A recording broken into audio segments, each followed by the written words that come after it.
Alrighty guys, welcome back to the channel. My name is Tommy and this is the Gallery Backyard Barbecue, and I am pretty much pumped to bring you this show today. It is going to be Dr. Pepper ribs, but it is not going to be the Dr. Pepper ribs that you see all over the net. This is going to be my interpretation of a Dr. Pepper rib. I say my interpretation of a Dr. Pepper rib because I don't really want to do 3, 2, 1, and it seems like most of the recipes I see around the net are 3, 2, 1. So of course I am going to put my spin on it. I like about a 4 or 5 hour no wrap rib. What we did basically is we've had my ribs soaking in a Dr. Pepper, flat out Dr. Pepper for about 2 hours. We will get that out, we will dry that off, and also I did do a reduction of some Dr. Pepper with some brown sugar. I'll roll that footage right there. Once all that was reduced and the 2 hours had passed, I then fired up my Z grills. We are going to run that cherry pellets. So look, the thing that I see here is because of the sweetness with the Dr. Pepper and also the brown sugar, we don't want any sweet rubs on this recipe. So I am going to go with just a salt, pepper, and garlic rub, and that Uncle Steve shake is going to fit the bill right there. So look, let's run that footage now. Let's turn our attention down to the board. Let's get these ribs rubbed down, dried off, and on the pit. So for this recipe, I'm going to go with a rack of St. Louis ribs. We will get that tail off. I will score up that membrane. You can pull it if you'd like. Flipping the ribs, the next thing I will do is square them off. Anything loose, anything dangling, you want to get rid of that. Notice bottom left, I do have a little bit of fat. I will get that off. I will get a container. I will fill the bottom up with Dr. Pepper. Then I will go meat side down. You do not want to go membrane side down. You want to get meat side down. Put a little bit more Dr. Pepper to try and cover them. Go about a cup of Dr. Pepper in a pot like that. Do about 1/8 of a cup of brown sugar. You are going to bring it up to a low simmer. You want to reduce it in half if you can get there. So here we are approximately 2 hours later. I've got my Uncle Steve shake S&P&G ready to go. There is my reduction of that brown sugar and Dr. Pepper, and I can tell you that stuff is off the charts. We will get all that to the side. Very important here, you want to dry the ribs off. You do not want to put a soggy rack of ribs on the pit, so make sure you've got enough paper towels. Get them good and dried for sure.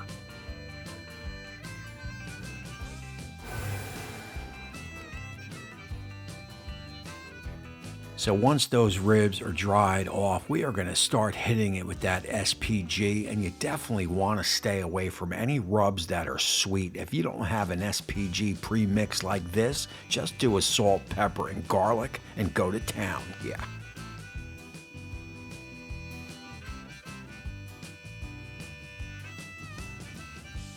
And obviously flip them. You want to do both sides.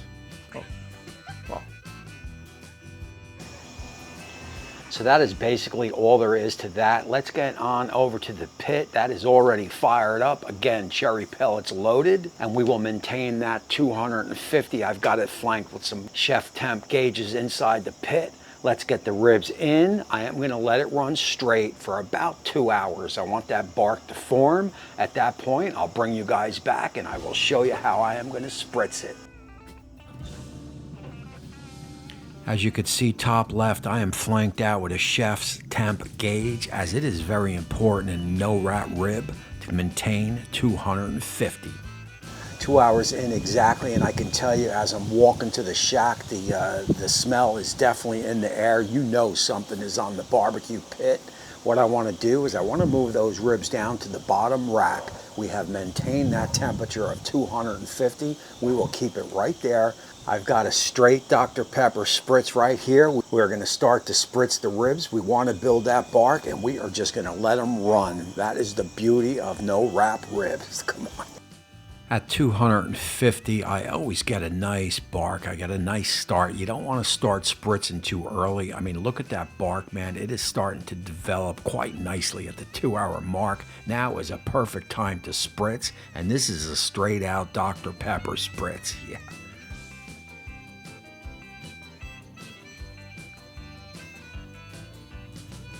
So look, we are coming up on that 4-hour mark, and I did come back at the 3-hour mark and gave it a little bit of that spritz. So I spritzed it at 2 and I spritzed it at 3.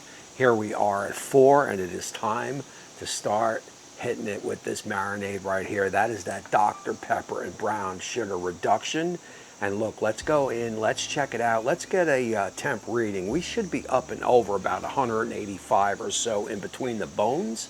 At that point, like I said, we will start to baste it, and we will take it right up to that 200, 205 or so forth. Come on. So basically what I want to do here is I am going to flip the ribs. I always like the bones facing me so I can see what kind of pullback we are going to get. Now you are not going to get the classic pullback if you were going to wrap them.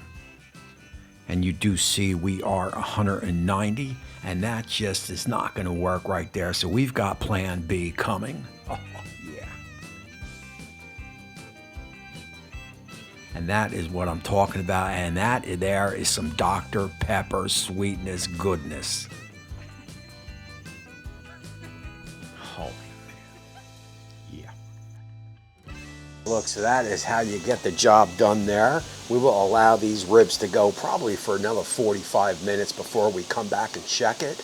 Usually on the no wrap rib at about 250, you're looking at probably about a 5-hour smoke. So we are certainly right at schedule, as in between the bones we have reached that 190 or so. So we are only looking to bring it up another 10 degrees. So I am telling you, the smell is definitely in the air, and these Dr. Pepper ribs are gonna be killer. Alrighty guys, look, so we are coming up on that 5-hour mark, and you know exactly what that means, that the ribs are probably just about done. I did take a peek, and I can tell you they look absolutely incredible. I did hit it with that Uncle Steve shake, the sauce with no name, and also took a reading, and we are reading right at about 197 or so, and it is definitely probing like butter, so we are there. Let's go in, let's get them off, let's get them on the board, a quick rest, and we will cut them up, give that taste test, give you my thoughts, and close out the show. I gotta say, if looks are any indication, that is gonna be a grand slam, because that is definitely a good rack, a good looking rack of ribs. Yeah.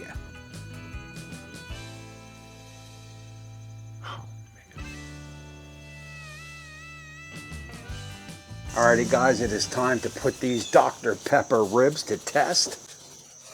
And of course the Dalstrong PITMASTER knife that everybody always asks about. I got information down in the description, with a nice little discount, of course.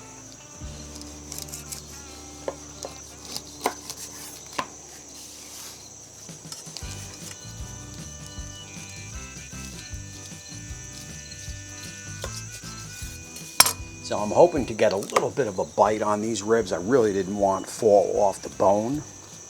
There is our skin that we left on, no problem there. And that is a good looking rib, and cheers. Alrighty guys, so look, here goes the Dr. Pepper ribs, or a Dr. Pepper hit. All the flavors are in there. I can get the sweetness of the I can't make out that it is Dr. Pepper, but I can get the sweetness. I can tell there is something going on. Add into that Uncle Steve shake, salt, pepper, and garlic. It is the perfect match. Then throw on that Uncle Steve shake, the sauce with no name. It all gels together, man. This is a home run rib recipe. There is no doubt about it. You know you got something special here. This is not just the basic rib, that is for sure. So look, this recipe will be blogged out by Z Grills. I'll have information on that down below. I'll also have the ingredient list down below, so you could make this too. And you are definitely going to want to make this. There is no doubt about it. It is worth the make. It is better than that just normal rib that you've been plowing along all summer long making. So that is it for this one. Again, my name is Tommy. I appreciate you all for watching. I appreciate my Patreons and YouTube Join members. I'll have information on all that jazz down below. Those guys help with the show more than they know. And that is it for this one. Until next time, we will see you soon.